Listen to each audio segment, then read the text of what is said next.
네, 감사합니다. 사실 저는 좀 이 두려움이 있습니다. 이게 제가 잘 아는 걸 발표를 해야 사실 이게 좀 뭐라 그럴까 좀 안정되게 그냥 할 수 있을 것 같은데 목사님께서 토픽을 뽑으셨는데 이게 사실은 제가 맡은 토픽이 제가 뭐 전문가가 아닌 토픽이어서 제가 이걸 어떻게 해야 되나 고민이 좀 많았습니다. 그동안에 그래서 어, 양해를 먼저 구할 것은 제가 뭐, 그러니까 이쪽을 전공을 해서 공부한 것도 아니고, 그렇다고 제가, 우리 교 여러분보다 특별히 무슨 통찰력이 더 있거나, 아니면 어떤 남들은 모르는 시크릿 소스가 있어서 모르는 정보를 알거나 이런 거가 아닌 것을 충분히 이해하실 거라고 생각을 합니다. 그래서 저는 제가 그동안 관심을 가지고 읽었던 신문과 잡지의 내용, 그리고 보았던 여러 가지 정보를 좀 모아서 그것을 정리를 해서 여러분께 좀 전달드리는 게 어떨까라 생각을 했습니다. 그래서 총괄적으로 말씀을 드리면 우리 이 지금 코로나 바이러스 인해서 일어난 이 코비드 19 사태가 어떤 특성을 갖고 있는지, 이것이 우리의 삶과 사회에 어떤 영향을 미쳤는지 그걸 먼저 좀 함께 나누고, 그것을 나눈 그 기반 위에서 여러 사람들이 예상하는 앞으로 올 변화가 어떤 것들이 있을지에 대해서 좀 같이 생각을 해보면 좋을 것 같습니다. 아시는 것처럼 여기 보이는 거는 이제 코로나 바이러스를 형상화한 그런 만화입니다. 만화. 일단 이후의 사회를 생각해 볼 시점이 된 거는 확실한 것 같습니다. 왜냐하면 제가 이제 그래프를 두 개를 뽑았는데, 일단 이거는 이제 제가 그 존스 홉킨스에서 제공하는 그 데이터에서 갖고 온 그래프입니다. 메릴랜드에서 지금 코로나 바이러스 확진자 수가 6월 이후에 계속해서 줄어들고 있다는 걸 보여주고 있습니다. 이게 참 다행인 트렌드인데, 또 한편 안타까운 것은 메릴랜드 이외의 다른 주들, 특히 남부와 서부에 있는 주들, 애리조나나 플로리다에 있는 주들에서는 아직도 이 그로프가 상승을 그리고 있어서 미국 전역으로 보면은 이 코로나 바이러스의 확산 추세가 언제쯤 갈지는 아직 잘 모르겠습니다. 이게 어려운 상황이 있고요. 그래서 이 메릴랜드에서는 여러분들께서 잘 아시는 것처럼 지금 다시 그 리오프닝 하려는 스텝을 밟고 있습니다. 현재 우리가 저기 스테이지 2에 있죠. 뭐 자세한 내용은 여러분들께서 더 잘 아실 거라고 생각하고, 실제 스테이지 2에서는 식당들과 기타 이제 몰들 그리고 철치들도 그 제한된 범위 내에서 인도어 모임을 오픈하는 걸로 되어 있습니다. 그래서 여기서 좀 더 나아가서 이제 스테이지 3가 되게 되면은 이제 좀 더 큰 그룹의 소셜 모임이 허용되게 되고, 그러니까 보다 더 일상에 가까워지게 되는 거죠. 하지만 아시는 것처럼 그럴 경우에 감염의 확률은 조금씩 더 높아지게 됩니다. 여하튼 지금 적어도 이 메릴랜드 안에서는, 그리고 뉴욕이나 다른 캘리포니아 같이 초기에 확산세가 컸던 주들에서는 다시 경제를 리오프닝하고 삶을 일상으로 되돌리고자 하는 그런 움직임이 일어나고 있습니다. 이 시점에서 이제 우리가 코로나 바이러스 이후의 사회에 대해서 어떻게 생각을 해볼까 하는데요. 일단 코로나 바이러스 이후를 생각하려면 코로나 바이러스가 어떻게 우리의 삶과 사회에 영향을 미쳤는지 먼저 한번 짚어볼 필요가 있다고 생각을 했습니다. 그래서 제가 이렇게 쭉 자료들을 찾아보다가 사실 그거를 좀 체계화해서 보고 싶은데, 많은 이제 기사들이나 논설들이 어떤 한 부분에 집중되어서 써 있는 것을 발견하고 전체적으로 정리한 거를 본 적이 별로 없었어요. 그런데 제가 웹서치를 하다가 이 강정구 교수님이란 분이 정리해 놓으신 어떤 기고문을 하나 발견을 했습니다. 그래서 이 기고문 자체는 사실은 이분이 어떤 세미나를 좀 하신 것 같아요, 이쪽에서. 거기에 그 세미나의 토대가 되는, 그 뼈대가 되는 내용들을 좀 올려놓은 것들이 있더라고요. 그래서 제가 그 뼈대를 이용을 해서 오늘 여러분과 나눌 것을 준비를 했습니다. 혹시 궁금하시면 이 사이트에 가시면 이분이 어떤 식으로 이것을 구성했는지 보실 수가 있습니다. 저는 사실 이게 학문을 하는 사람에서 출처를 밝히지 않고 뭘 하면은 큰 죄를 짓는 기분이 자꾸 들어서요. 일단 올렸습니다. 이분의 이제 그 코로나의 세계화와 새로운 세상과 가치관 이런 제목으로 올리셨는데, 그래서 시작을 이 코로나 바이러스가 어떤 특징적, 인류 사회에 있어서 어떤 특징을 갖고 있는지에 대해서 먼저 시작을 했습니다. 저도 그렇게 시작을 할까 하는데요. 이 첫 번째는 인류 역사에 있어서 여러 번 전염병이 돌았는데 사실은 코로나 바이러스, 이번에 이 SARS-CoV-2, CoV-2라는 것처럼 어떤 전체적인 인류 전체에게 위기가 되는 이런 바이러스 또는 질병이 온 적이 없었습니다. 큰 바이러스나 어떤 큰 전염병의 수준도 한 대륙이 한계였던 것이죠. 그런데 지금은 사실은 이 전 지구가 영향을 받는 상황에 있고, 사실 이것이 특별히 다른 점이 무엇인가 하면 인류에게 위기로웠던 지금까지의 여러 가지 사건들, 예를 들어서 뭐 세계대전이라든가 이런 것들은 특정한 사람들이 계획하에서, 뭐 우발적인 요인도 있었겠지만 사람의 계획하에서 발생한 것들이 대부분이었다는 것이 이분이 진단한 특성이었습니다. 예를 들어서 뭐 2차 세계대전 마지막에 이렇게 일본의 히로시마 원자폭탄이 투여되는 비극이 있었기도 했고요. 근데 이 코로나 바이러스이란 전염병은 특징적인 것이 인간과 자연과의 관계가 변함에 의해서, 특별히 이 자연 생태계가 파괴되는, 인간의 생활 영역이 확장되고 인간의 탐욕을 내서 무리하게 야생동물을 남획하는 데서부터 유래했다는 것이 우리가 짚어볼 수 있는 특징이라고 할 수 있겠습니다. 여기 보시는 것처럼 이번 바이러스는 지난주에 이종석 집사님께서 설명을 잘 해주신 것처럼 아직 기원이 불분명합니다. 박쥐 바이러스가 가장 유사성을 보이긴 하는데, 사실 2002년에 있었던 그 급성 호흡기 질환 사르스 바이러스는 definitely 박쥐로부터 유래를 했습니다. 박쥐는 특별한 동물이라서 2만 종이 넘는 새로운 바이러스를 보균하고 있습니다. 사람에게 없는. 박쥐의 생리학적 특성상 바이러스에 감염되지 않으면서도 많은 바이러스를 몸에 품고 있을 수 있다고 합니다. 그런데 이런 박쥐의 이 생태계가 인간의 삶의 영역에 확장을 해서 자꾸 침범이 되고, 아시는 것처럼 중국과 동남아에서는 박쥐가 식용으로 쓰입니다. 그래서 사람들이 거기에 의구심을 많이 가지고 있고, 지금 유전학적으로 보면 사실 사람들이 가장 근거가 있다고 추정하는 루트가 박쥐 바이러스가 천상갑, 여기 보시는 것처럼 이제 영어로는 펭골린이라고 그러죠. 천상갑의 바이러스의 천상갑으로 넘어가고 이 천상갑에서 사람으로 넘어온 것이 아닌가라는 루트가 가장 그 전문가들 사이에서는 그 가능성 있는 루트로 생각이 됩니다. 근데 아시는 것처럼 이 천상갑도 이 중국에서는 그 귀한 그 어떤 식용, 그리고 이 비늘이 약재로 쓰이는 것 때문에 사실 밀렵이 성행하고 신문에서 보셨겠지만 어마어마한 수의 천상갑이 지금 몰래 유통이 되고 있습니다. 지금도 이게 시장에 있는 그 사진을 하나 제가 따왔는데요. 이런 것처럼 사실 바이러스는 지난주 이종석 집사님께서 설명해 주신 것처럼 종간의 전이가 안 되는 것이 특징입니다. 그런데 그런 여러 종류의 바이러스가 있다 보니까 만약에 박쥐에서 기생할 수 있는 것이 유사한 수용체를 사람에서 만났다면 사람에게 기생할 수 있는 겁니다. 그런데 사실 박쥐의 생태계와 사람이 살고 있는 장소가 분리가 되어 있다면 그것이 전염될 일이 없겠죠. 근데 이제 그것이 자꾸 이렇게 오버랩되고 겹치다 보니까 이 동물들이 고유하게 갖고 있던 여러 가지 병원체가 사람으로 넘어오는 확률이 점점 커지는 겁니다.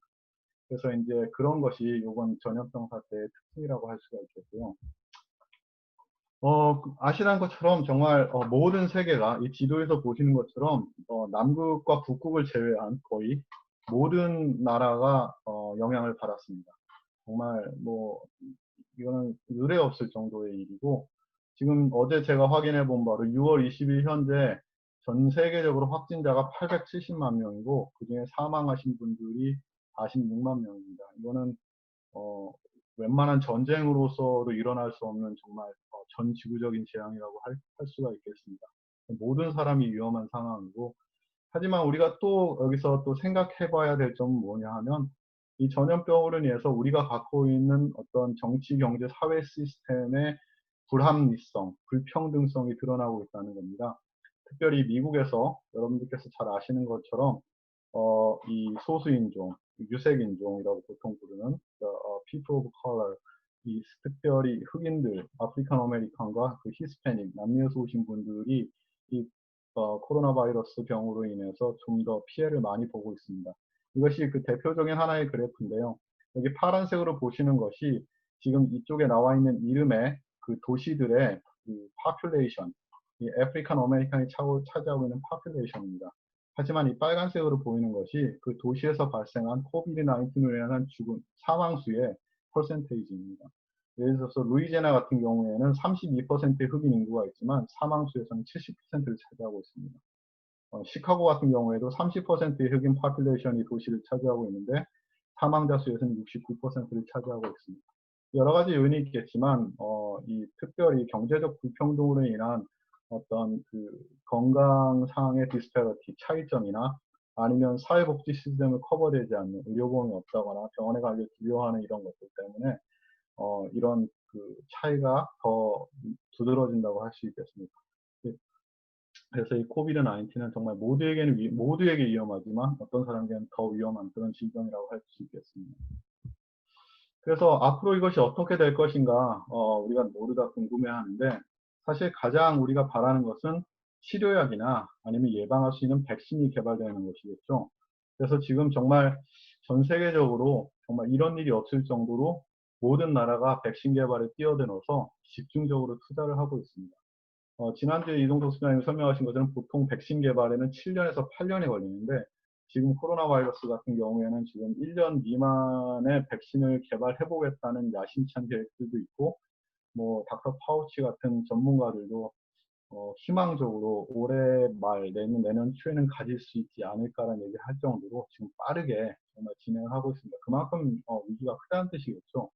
하지만 이것이 바이러스고 또 변이가 심하다는 병원체의 특성상 이 백신이 얼마나 효과적일지 기간적으로 한 번 맞아서 되는 것인지 여러 번 맞아야 되는 것인지 아니면 파퓰레이션적으로 백신에 맞은 사람들이 얼마나 면역성을 가져서 이 사회가 집단 면역성을 띨 수 있을 것인지에 대해서는 아직도 잘 모르는 상황이라고 할 수 있습니다. 그래서 이런 어려운 점, 그러니까 미래가 불확실한 점이 아직 있고요. 또 아까 처음에 설명드렸던 것처럼 이게 코로나 바이러스가 지나가더라도 지금 사르스가 나왔었고 그 다음에 메르스가 나왔었고 사실 에볼라 바이러스 아프리카에서 나온 에볼라 바이러스 같은 경우는 오래됐지만 사실 아프리카에서 국지적으로만 존재하던 거였습니다. 그것이 몇 년 전에 뉴욕에서 퍼졌었죠. 이런 정도로 이게 우리의 세계가 정말 상호 의존적이고 서로 소통이 그리고 교류가 확산되어 있다는 뜻입니다. 그래서 어떤 한 정말 예를 들어서 아마존 밀림 오지에 있는 바이러스가 어느 날 여러분 옆에 나타날지도 모르는 것이 현 세계의 특징입니다. 그래서 세계화라고 불리는 현상이죠. 그런데 여전히 여러 나라들이 그 고유 문화상 어떤 야생동물을 밀렵해서 거래한다거나 이렇게 아니면은 인간의 어떤 그런 욕구로 인해서 상암이나 코끼리에 이런 것들 야생동물들을 계속 잡는다거나 이런 일들이 끊이지 않고 일어나고 있습니다. 그래서 사실 이 바이러스나 새로운 병원체에 의한 전염병이 이것이 끝이 있는 우리가 통과해서 나갈 수 있는 터널인지 정말 백신이나 치료약으로 인해서 아니면 정말 이것이 끝도 없이 반복돼서 끝이 없는 동굴인지 우리는 아직 알 수 없는 상황입니다. 그런 것들로 우리가 역시 염두에 두어야 하겠습니다.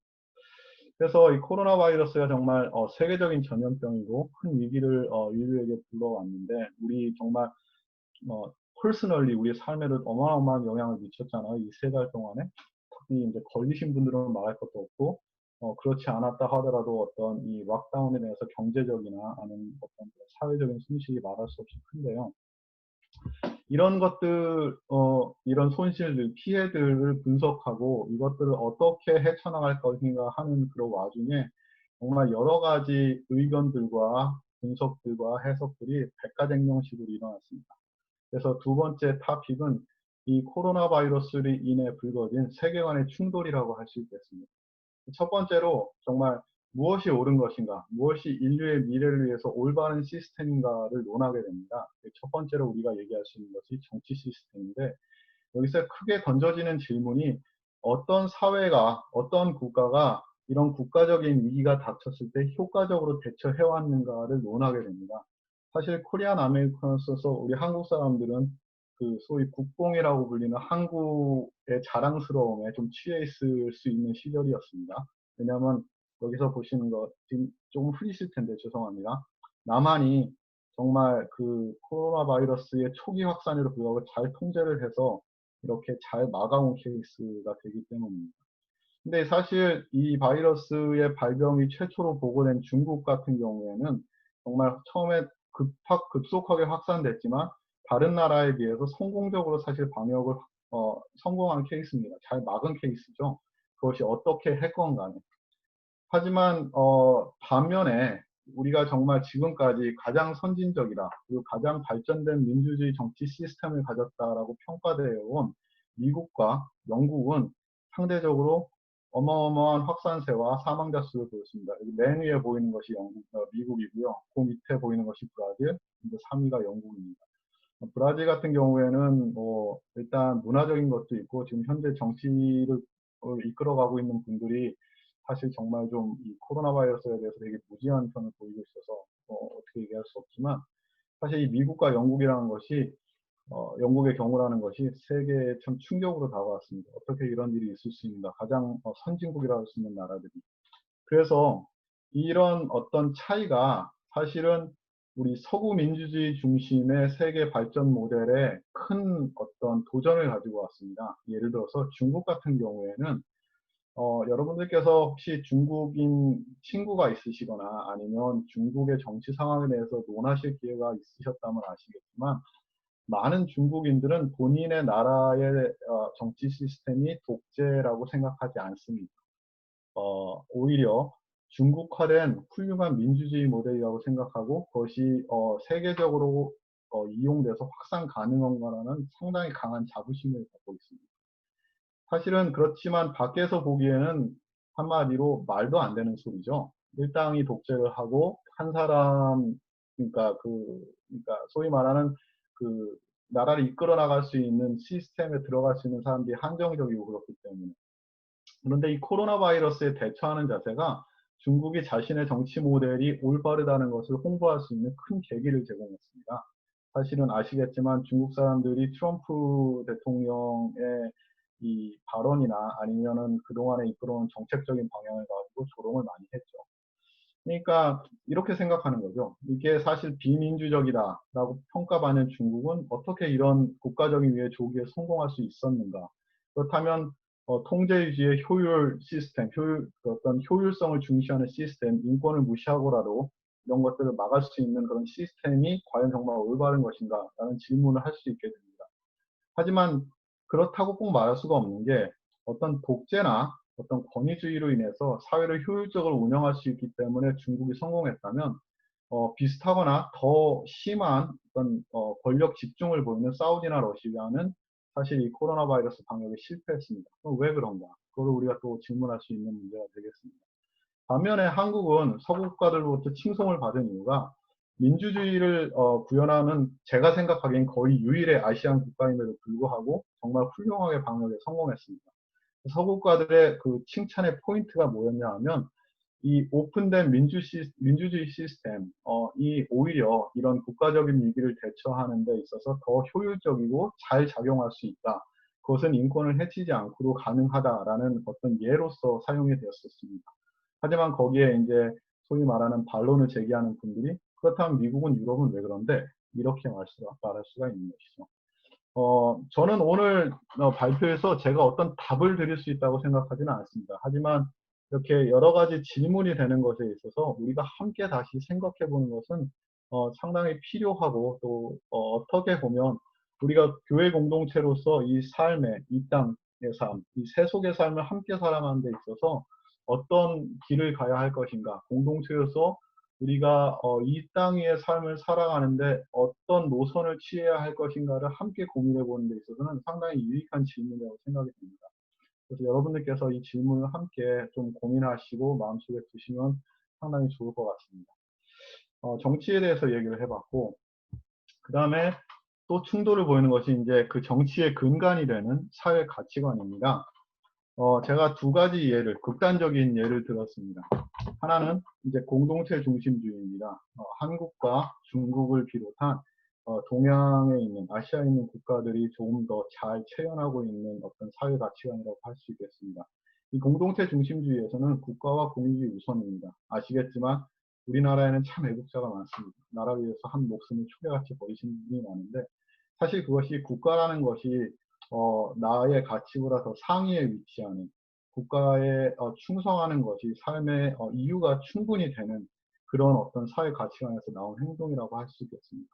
사실 한국 같은 경우에는 정말 이 팬데믹임에도 불구하고 선거, 사람들이 모일 수밖에 없는 선거를 이렇게 훌륭히 치러내는 어마어마한 일을 해냈습니다. 이게 선거한 장면인데 이렇게 충분히 사회적 거리두기를 하고 또 그것을 진행을 맡으신 분들도 이렇게 방역에 대해서 열을 체크하고 이 모든 것에 대해서 헌신하는 모습을 보임으로 인해서 하나의 고비를 훌륭하게 넘겨냈습니다.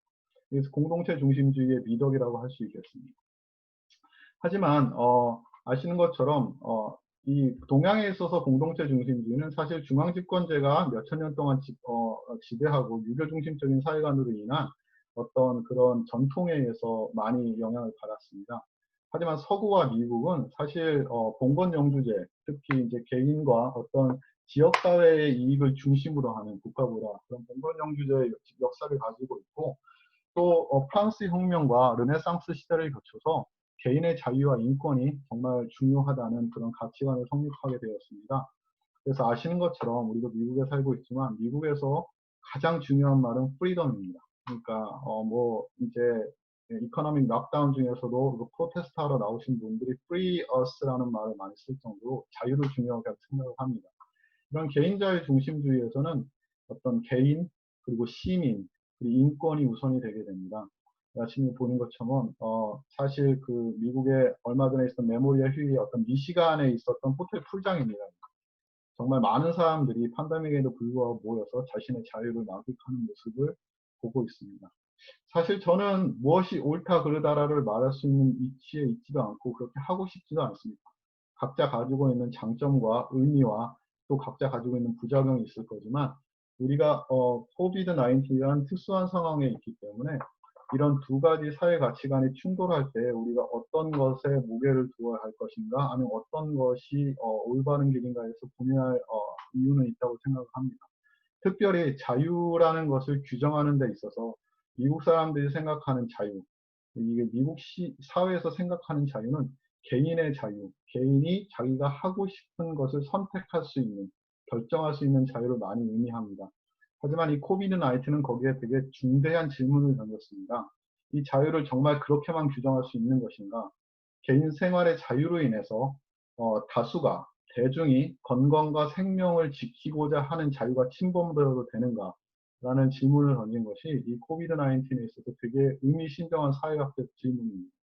여러분께서 어떻게 생각하시는지 잘 모르겠지만 이것은 저에게 있어서 이 코비드 19 시츄에이션에서는 가장 중요한 질문인 것 같습니다. 왜냐하면 이 질문에 대한 답이 앞으로 사회가 어떻게 나아갈 것인가에 대한 방향성을 제시한다고 보기 때문입니다. 그래서 제가 여기 빨간색으로 이렇게 좀 하이라이트를 해서 넣었습니다. 그리고 정치 사회와 이제 떨어질 수 없는 어떤 경제 원리에 있어서도 어떤 이런 것들이 나타나게 됩니다. 사실 이 경제적인 것이 그 코비드 19과 어떻게 연관된 것인가? 우리는 보통 사실은 락다운으로 인해서 그런 사회적 거리두기 위해서 경제적 손실에 더 초점을 맞추게 되지만 저는 그것보다는 이제 특별히 미국 상황에 한정지어서 이 경제 원리로 인해서 갖고 있는 사회 시스템의 어떤 특징이 우리의 삶에 어떤 영향을 미치는가에 조금 더 관심을 두었습니다. 그래서 다음 장에 이제 제가 의료 시스템에 대해서 얘기를 할 것인데 사실 미국은 극단적으로 발달된 자본주의 경제 시스템을 갖고 있습니다. 여러분께서 아시는 것처럼 정말 투자라는 것이 가장 활발하게 권장되고 어떻게 보면 자본으로 인한 투자로 인해서 이윤을 얻는 것이 가장 뭐라 그럴까 능력 있는 것처럼 생각됩니다. 어떻게 보면 미덕으로 생각이 되죠. 주식 투자라던가 아니면 뭐 여러 가지 부동산 투자도 마찬가지고 그런 것들이 그러니까 노동이 뒷받침되지 않은 자본에 의한 이득이라는 것이 전혀 죄악시되지 않는 사회입니다. 이것이 우리에게 어떻게 보면 그게 뭐가 잘못됐나 당연히 받아들일 수 있지만 어떻게 보면 되게 심각한 일입니다. 왜냐하면 인간이 생산을 할 수 있는 가장 기본적인 단위가 노동입니다. 그것이 가장 공평한 단위입니다. 왜냐하면 이윤을 생산해내는 데 있어서 노동 말고 그 이윤을 창출하는 여러 가지 수단들과 어떤 시스템들이 있게 된다면 그 시스템과 수단을 먼저 장악한 사람들이 당연히 더 이윤을 많이 창출할 수 있기 때문이죠. 하지만 노동은 공평한 겁니다. 한 사람이 할 수 있는 노동은 같은 거니까. 그래서 거기서부터 첨예한 대립이 일어나게 되는 것이, 자본주의는 이 생산 수단을 사적으로 소유하는 것을 당연하게 생각합니다. 어떻게 보면 절대화합니다. 그래서 그것을 소유해서 이윤을 극대화하는 것이 자본주의에서의 최대의 미덕입니다. 하지만 사회주의는, 또 우리가 공산주의로 해서 아픈 과거가 있기 때문에 이 사회주의라는 것에 대해서 되게 어떻게 보면 거부감을 느끼시는 분들도 많지만, 사회주의의 근본적인 이념은 그 노동이란 것을 공평하게 갖고 있기 때문에, 사실 좋은 사회를 만들기 위해서는 보다 더 생산수단을 공유해서 공평한 어떤 경쟁이 있어야 한다라고 생각하는 것이 사회주의의 근본 이념입니다. 그것이 이제 사실은 뒤틀려진 것이 공산주의죠. 그러니까 국가적인 정치 체계로 드러난 공산주의는 그것이 뒤틀려진 것이죠. 사회주의 사회에서는 사실 부의 분배를 가장 중요한 미덕으로 삼습니다. 물론 사회주의 자체로 제가 전문가는 아니지만, 사실 제가 그 대학을 다니면서 좀 이 학생 운동을 했거든요. 그때 배운 지식에 따르면 그 간과한 인간 심리에 있어서 빠뜨린 부분이 많아서 사회주의가 필연적으로 변질될 수밖에 없었습니다. 공산주의 국가 체제로 굳어지고 차치하고 그런 것들은. 이 미국 사회에서는 사실은 사회주의란 말이 되게 금기시 됩니다.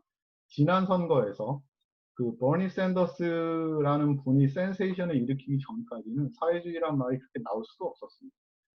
하지만 지금 상황에서 특히 이 트럼프 어드미니스트레이션 하에 이 극단적 자본주의가 더 강화되는 것을 보면서, 사실은 이 양 진영, 미국의 양대 진영, 그 공화당과 민주당 사이에서 이런 국가 경제 시스템에 대한 어떤 대립이 좀 첨예하게 일어납니다. 이 자본주의와 사회주의에 대해서. 그런데 이것이 왜 코비드 19에 중요한가라는 말은 사실 이 버니 샌더스의 말에서 찾을 수가 있습니다. 이분이 이제 이번 선거 캠페인을 하면서 말씀하셨던 것 그대로 옮기면, 미국의 국민 중에 4천만 명이 절대빈고층, 그러니까 정말 absolute poverty에 속하고, 그리고 미국의 3억 인구 중에 8,700만 명이 건강보험을 가지고 있는 건강보험 사각지대에 있다는 것이 미국의 모습입니다. 건강이라는 것, 노동을 제공할 수 있는 건강이라는 것이 사람이 생산을 할 수 있는 가장 필수적이고 기본적인 요소라고 생각을 하면, 이것은 사실은 미국의 인구의 거의 3분의 1이 사실은 위험에 처해 있다는 말과 같습니다. 그래서 버니 샌더스 이분이 말씀하시기를, 우리에게 보건의료 시스템이란 것은 없다. 오직 영리를 추구하는 보험사 및 제약사들이 지배하는 의료기관의 복잡한 네트워크만 있을 뿐이다라고 표현할 정도까지. 그리고 정말 사회의 부의 분배를 보게 되면 단 3명, 미국에서 가장 부자인 3명이겠죠. 아마 여러분들께서 누군지 아시겠지만, 이 3명이 미국 소득계층, 하위 소득계층이 절반이 가진 것보다 더 많은 포춘을 보유하고 있는 것이 미국의 현실이다. 이것이 옳은 길인가라는 질문을 던지게 됩니다. 그것이 미국의 의료 시스템에 정말 반영이 됩니다. 사실 미국과 영국이 코비드 19에서 이렇게 세게 맞은 것이 충격적이었던 것이, 사실 세계 보건 안전지수라는 것이 있는데, 거기서 미국과 영국이 1등과 2등을 2018년, 2019년에 차지했습니다. 그러니까 세상에서 의료적으로 가장 안전한 나라인 두 나라가 가장 심하게 타격을 받은 것이죠. 그것이 사실은 이 팬데믹 상황에서 충격적으로 다가온 겁니다. 사실 그렇지만 미국의 의료 원실을 보면, 미국은 정말 최첨단 의료 기술에 있어서는 세계 최상입니다. 누구라고 뭐 부정할 수 없는 것이죠. 하지만 공적 예방 중심의 치료, 특별히 이것이 이제 의료보험으로 나타나는 것이죠. 에 대해서는 정말 열악한 상황이라고 할 수 있겠습니다. 근데 사실 그래서 여러분들께서 정말 날마다 느끼시는 거지만, 이 프라이빗 의료보험, 이것에 의존하는 것이 이 의료 시스템, 건강 시스템이 여기서 의존하는 것이 세계에서 가장 높습니다. 제가 여기 그냥 여러 가지 헬스 인슈런스 컴퍼니의 이 로고들을 사진을 찾아서 이렇게 올렸는데요. 이게 사실 일부분입니다. 그냥 찾으면 정말 이거보다 몇 배 더 많은 헬스 인슈런스 컴퍼니가 있고, 여러분들께서도 이것이 가장 어떻게 보면 생계에 되게 큰 부담이 되시는 분들이 많을 거라고 생각을 합니다. 그래서 쉽게 아프지 못하는 게 슬픈 현실인데, 그것이 이제 여러 가지 면에서 나타납니다. 사실 제가 이 도표를, 이게 2009년 도표예요. 사실 지금도 심화됐는데, 여러 가지 이제 한국 이 병원에서 받을 수 있는 그런 어떤 뭐 수술이라던가 치료와 치료에 대한 비용을 미국과 인도, 한국에 이렇게 비교를 한 겁니다. 뭐 인도는 제가 상황을 잘 모르니까 빼더라도, 예를 들어서 위 내 기억만 하더라도 2009년에 미국이 100만 원이 들면 한국은 4만 원만 들면 그런 식으로죠. 좀 더 비싼 걸로 가게 된다면, 예를 들어서 뭐 실관절 치료하는 이게 이제 조인트 거기 치료하는 거죠. 미국에서는 6,600만 원, 근데 한국에는 50만 원만 들면 됩니다. 사실 이게 이제 한국의 이제 건강보험에서 이제 자료로 만들어 놓은 것인데, 이것이 이번 코로나 사태에 어떻게 나타나냐면, 한국에서 만약에 자기가 코로나에 걸려서 19일 동안 음압병동, 그러니까 이제 그 격리된 병동이죠. 거기에 1인실에 있었을 경우에 사실 병원에서 청구할 수 있는 총 금액은 한 1,000만 원 정도가 나옵니다. 근데 본인 부담은 4만 원이었어요. 물론 검사는 공짜입니다. 근데 미국에서 검사를 무료로 해주는 법을 제정한 3월 18일 이전에는 검사 자체에만 보험이 없으면 429만 원, 보험이 있는 경우에 한국 돈으로 150만 원이 든다고 나왔어요. 이런 극명한 대치가 어디서 나오냐면 사실 경제 시스템에서 기반이 되는 겁니다. 미국에서 의료라는 것, 보건복지라는 것은 솔직히 말해서 영리를 추구하는 영리병원의 성격을 갖고 있습니다.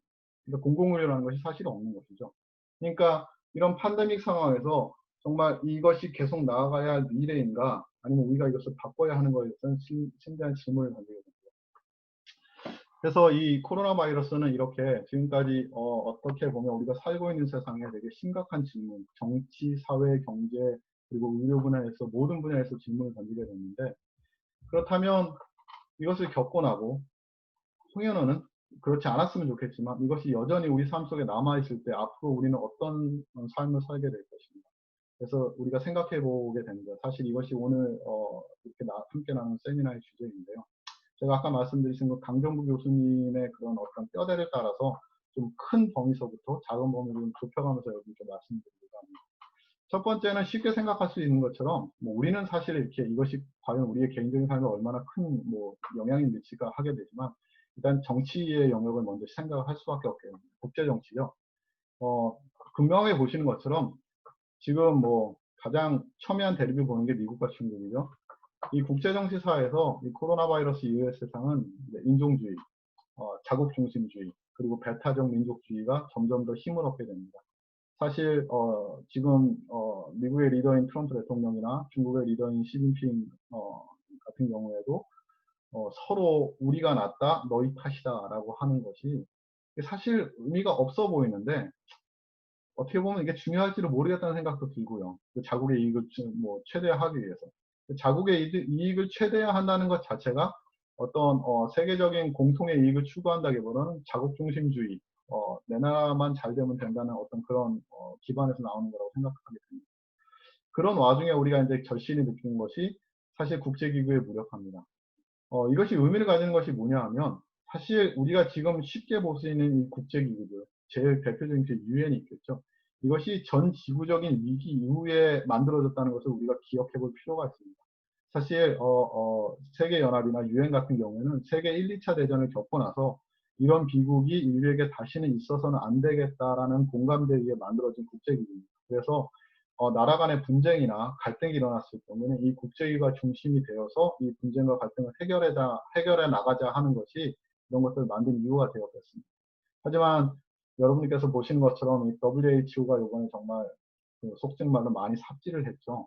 더군다나 가장 강대한 나라이고 많이 소위 말하는 힘을 미칠 수 있는 나라인 미국이 공개적으로 WHO를 디스를 하게 되고, 그리고 사실은 이 WHO 자체도 좀 중국 편향적인 태도를 많이 보이면서 이 국제기구가 갖고 있는 어떤 조정자로서의, 그리고 어떤 조직자로서의 위상이 완전히 흔들리게 됩니다. 그 말은 다시 말한다면 이런 어떤 그 갈등 위주의 국제 정치학을 더 이상 조정할 수 있는 단체가 없어진다는 그런 말이 되겠습니다.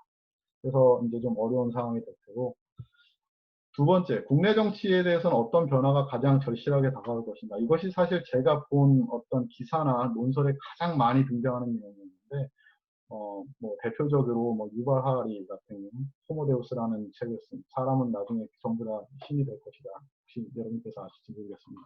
유발 하라리 같은 어떤 인류학자, 사회학자로부터 시작해서 모든 사람들이 쉽게 예상할 수 있는 것이 앞으로 우리 사회는 뭐 소위 말하는 정부 내지는 뭐 정부를 대신할 수 있는 어떤 기관이 될 수도 있겠고요. 자본주의 사회에서는 대기업이 될 수도 있겠습니다. 여러분들께서 아시는 것처럼 여러분이 이메일이나 이메일에 뭘 쓰셨다거나 구글에서 뭘 검사를 하시면 어떻게 아는지 모르겠지만 득달같이 거기에 관련된 광고들이 날라옵니다. 그 정도로 여러분들께서 관심이 있는 것에 대한 어떤 감시와 추적이 이루어지고 있는 것이 우리 일상의 생활입니다. 실제. 근데 그것이 이 전염병으로 인해서 더 강화될 수 있겠다라는 것이 지금 대부분의 사람들의 생각인 것 같습니다. 그래서 이제 미국에서 이 영미권에서 가장 많이 쓰는 표현이 빅브라더라는 표현인데 이 빅브라더는 사실 이 조지 오웰이라는 분 1984라는 소설에 나오는 겁니다.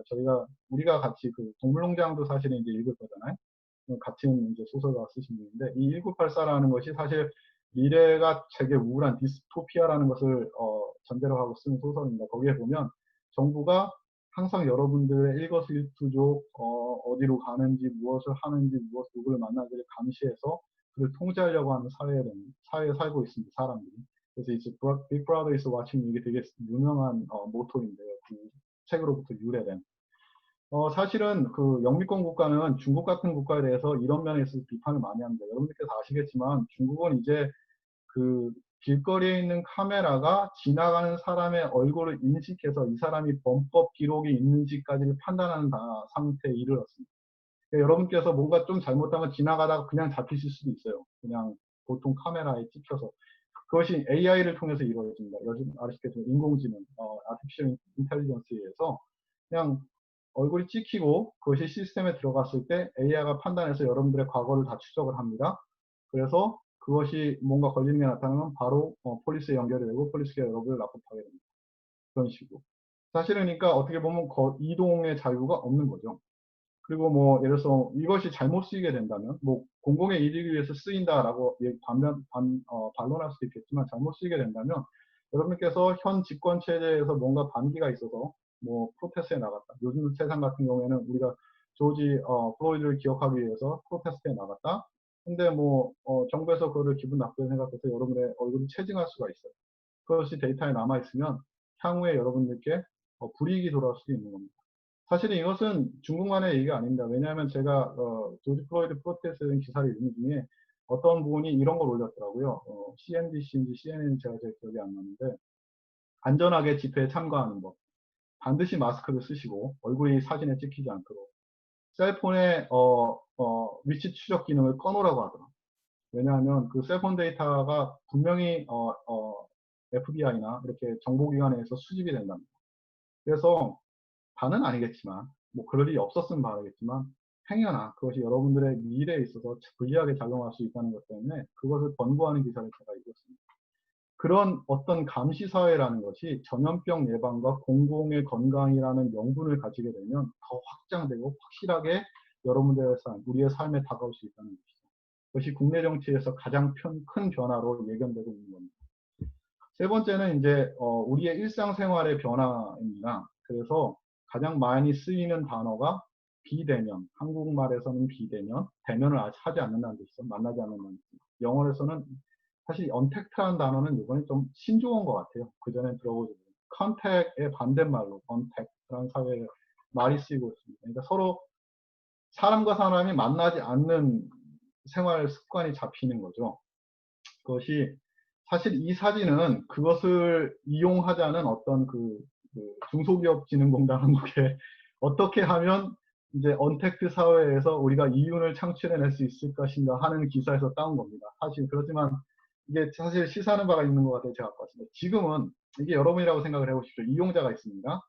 우리가 쇼핑을 하거나 병원에 가거나 은행에 가거나 아니면 학교에 갈 때 우리가 직접 그곳에 갑니다. 많이. 하지만 우리가 온라인 쇼핑을 선택할 수도 있죠. 아니면 금융 같은 경우에도 은행에 가거나 온라인 결제를 할 수도 있고 학교도 가거나 온라인 강좌를 할 수가 있습니다. 지금 이 코로나로 인한 락다운 시츄에이션은 이 소위 말하는 온라인, 우리도 예배도 또 줌으로 드리잖아요. 뭐 의료, 종교도 있겠죠. 이게. 그렇게 우리가 온라인도 쓸 수 있고 오프라인도 쓸 수 있고 어떤 선택적 디지털화된 그런 삶이 이게 믹스된 삶이 여전히 우리는 인간적인 만남을 이어갈 수 있는 삶이 우리의 삶의 기본으로 남아 있습니다. 근데 이것이 점점 이런 코로나로 인한 어떤 전염병으로 인한 위험 요소가 사회에 증가하게 되면 이것이 정말 그냥 뭐냐면 사회 기반화되는 겁니다. 디지털화. 갈 필요가 없게 되는 것이죠. 그러니까 뭐 쇼핑도 그러니까 그 곳에 갈 필요 없이 전자상거래 다 이루어지고 교육도 사실 인퍼슨 클래스가 아닌 온라인 클래스로서 집에 남아서 교육을 받는 것들. 이것이 소위 말하는 메인 트렌드, 주류가 되고 머저리티가 되게 되면 여러분들께서 가질 수 있는, 우리가 가질 수 있는 사람과 사람의 만남의 기회라는 것이 사실 되게 한정적이게 되는 겁니다.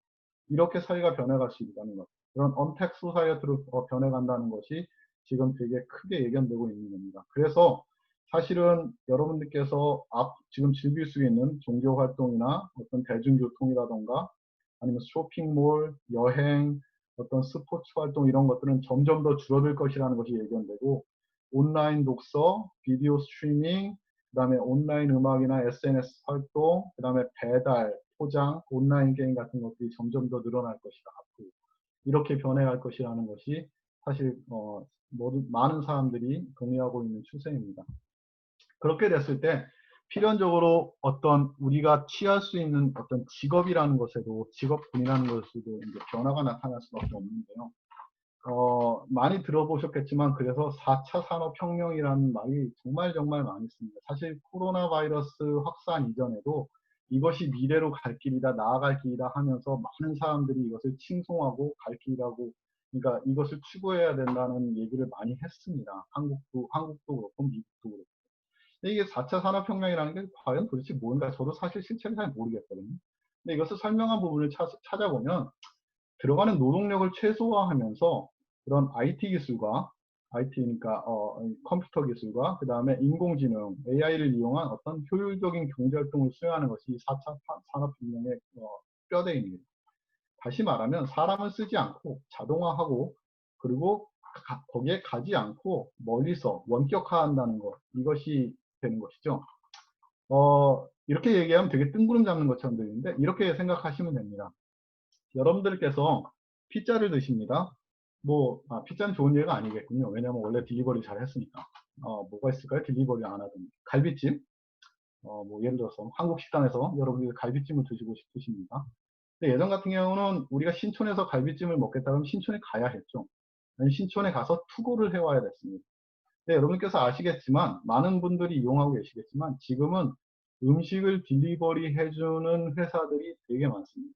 도어대시라던가 우버이시라던가 이런 것을 이용해서 이 서비스를 이용해서 여러분께서 그냥 들어가서 신촌을 고르고 갈비찜을 누르고 소정의 수수료를 내시면 갈비찜이 여러분 눈앞으로 배달이 됩니다. 여러분은 가실 필요가 없습니다.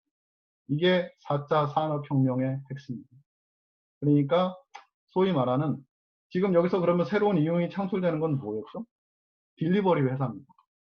그렇게 소비자와 생산자 사이를 연결해 주거나 아니면 생산 자체를 디지털해서 어떤 노동력이 덜 들어가게 만드는 데 하자. 그래서 거기서 이윤을 극대화하자는 것이 4차 산업혁명의 근간입니다. 어떻게 보면 되게 바람직할 수도 있고 어떻게 보면 나아갈 길이어야 할 것 같아요. 왜냐하면 사실 여러분께서 이런 생각을 해보셨는지 잘 모르겠지만 저는 가끔 그런 생각이 듭니다. 현대 인류 사회에 있어서 우리가 정말 필요해서 더 만들어내는 것이 무엇이 있는가? 없는 것 같아요. 그렇죠? 우리가 갖고자 하는 새로운 TV, 새로운 전화, 새로운 차 같은 것들이나 아니면 정말 뜬금없이 나오는 새로운 기술들, 드론이라던가 이런 것들 생각해 본다면 여러분들의 삶에 그것이 정말 얼마나 필수적으로 필요하십니까? 우리의 삶에 그것이 얼마나 필수적으로 기능하는지를 생각해 보면 사실 없어도 살 수 있어요. 근데 있는데 더 편한 거거든요. 사실 그래서 앞으로의 새로운 생산이라는 것은 그런 겁니다. 정말 우리가 생존에 있어서 아니면 우리의 삶에 의해서 필요하다기보다는 우리의 삶을 어떻게 더 윤택하게 만들 것인가, 어떻게 더 편리하게 만들 것인가, 어떻게 더 우리의 욕망을 쉽게 충족시킬 것인가 하는 것이 경제적인 방향이라는 겁니다. 그런 면에 있어서 4차 산업혁명은 딱 맞아 들어가는 겁니다. 여러분들께서 수고하실 필요가 없이 원하는 것을, 원하는 서비스, 원하는 물건을 얻을 수 있는 겁니다. 그렇지만 우린 거기서 좀 생각을 좀 해봐야 될 점이 있습니다. 이 이센셜 월커를 얘기하고 좀 더 얘기를 해보겠습니다. 어, 락다운 동안에 이센셜 워커라는 새로운 어떤 단어에 대해서 많이 이제 익숙해졌잖아요. 그래서 이센셜에 해당되는 분들은 여전히 일을 가실 수 있었습니다. 예를 들어서 뭐 저희 와이프도 사실은 간호사입니다. 저희 지금 다른 측에서 듣고 있지만 왜냐하면 이센셜 워커의 개념 자체가 그래서 이 사회가 최소한으로 유지되는 데 있어서 이 사회를 버텨나가는 데 있어서 필요한 직업군, 이 사람들은 일을 해야 한다. 그러니까 팬데믹의 위험에도 불구하고 일을 할 수 있게 해주겠다라는 것이 이센셜 워크의 개념. 이전에는 우리가 본 적이 없었던 개념이었던 거예요.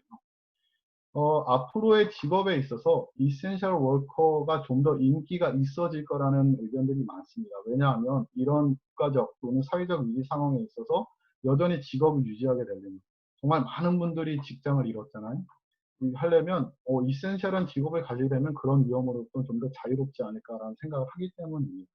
그런데 반대로 생각을 하게 되면 이센셜 워커인 만큼 갖는 위험성이 있습니다. 지금 여러분께 보여드리고 있는 이 도표는 각 직업별로 이 코비드-19에서 얼마나 위험 요소를 가지고 있는가를 보여주는 겁니다. 그것을 소득 수준에 따라서 분류한 겁니다. 지금 이게 y-axis, 세로로 된 축이 그 소득 수준을 보여주는 겁니다. 그래서 5만 불, 10만 불, 15만 불, 20만 불 이렇게. 그래서 이 초록색으로 보이는 쪽이 위험한 겁니다. 오른쪽으로 가실수록 위험한 겁니다. 왼쪽으로 가실수록 안전한 겁니다. 저희 와이프가 하고 있는 널스는 여기 있는 큰 원에 있습니다. 소득 수준은 중간보다 조금 미치지만 가장 고위험군에 속합니다. 저희 와이프를 위해서 기도해 주시기 바랍니다.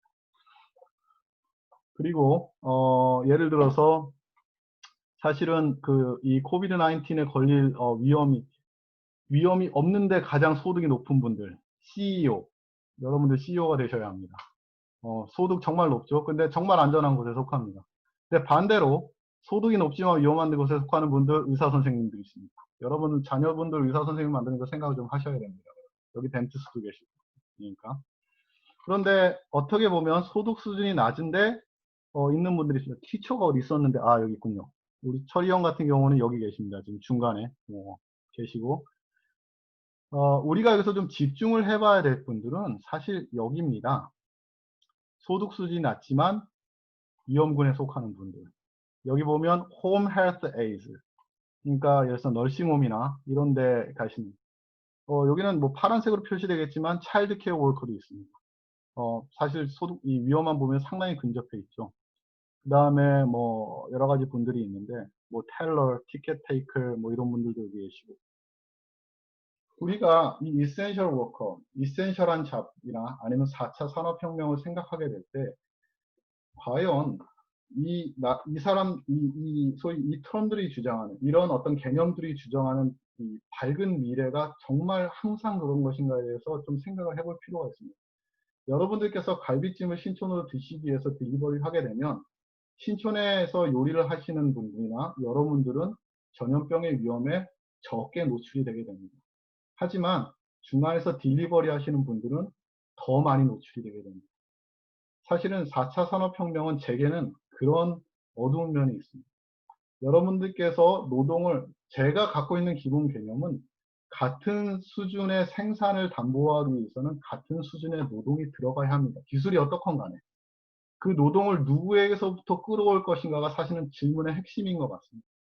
제가 이게 좀 되게 거창한 말로 기술과 사상의 진보는 정말 사람을 노동으로부터 해방시킬 수 있는가라는 질문을 하게 되지만 4차 산업혁명은 그렇다고 대답을 하지만 그렇게 들어가지 않은 그 노동만큼을 다른 곳에서 끌어와야 하는 것이 사실은 제가 보기에는 4차 산업혁명의 가장 큰 약점입니다.